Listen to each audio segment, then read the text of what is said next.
Welcome to a new episode of Askewed Reviews Food Reviews. And today I'm reviewing all of the Burger King How to Train Your Dragon menu items. So once again, Burger King is partnering up with another film and having specific individual items that are related to that movie that you can purchase right now for a limited time. The film partnership is with the new live action How to Train Your Dragon film that comes out on June 13th, which of course is a live action remake of the original animated film of the same name.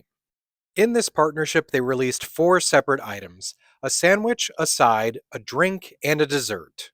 The first item we're talking about today is the Dragon Flame Grilled Whopper. Now, visually, the only real difference between this and a regular Whopper is that it has a red and orange marbled bun with black seeds. Now, technically, they're not really using a different bun, it's just that they had natural spices and vegetables put into it to give it different coloration.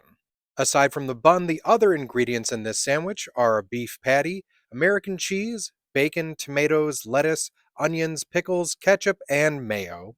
I really do feel like this was a very missed opportunity. Just because of it being a dragon flamed Whopper, they could have added pepper jack cheese or perhaps some other spicy ingredients to make it a little hotter, but they didn't do any of that. So, because of that fact, I'm only giving this sandwich a 3 out of 5 when I normally would give a regular Whopper a 4 out of 5. So, yes, technically I'm not grading this one on its taste, but on its failed opportunity. Next, we have the side item of the Fiery Dragon Mozzarella Fries. For a little while now, Burger King has added mozzarella fries as a new additional side. This one is just slightly different. This time around, instead of the regular breading, they used Calabrian chili pepper breading, and I'll be honest, I did not taste a difference. I was really hoping for something hot and spicy, but honestly, it was very mild with no real flame to it whatsoever. So once again, I'm going to judge this one also based on a missed opportunity and give this a 2 out of 5.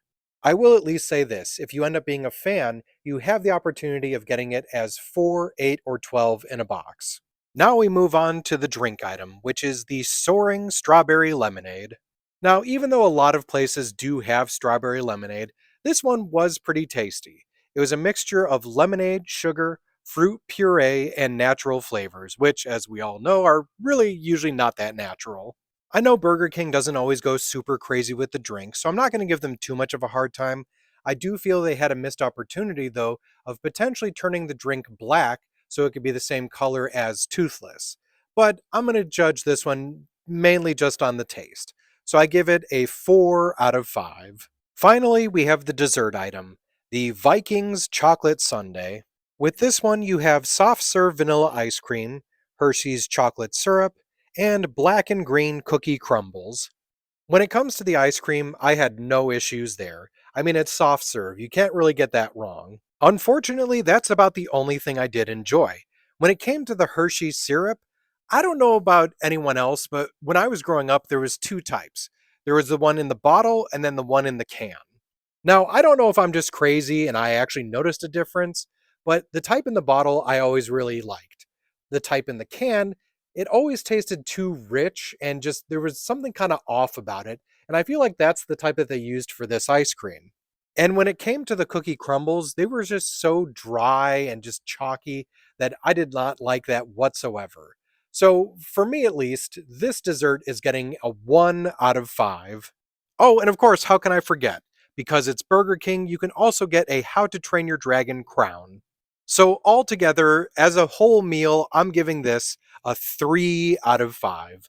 It's worth at least trying for yourselves, though. Let me know in the comments if you've already tried any of these and what you thought about them.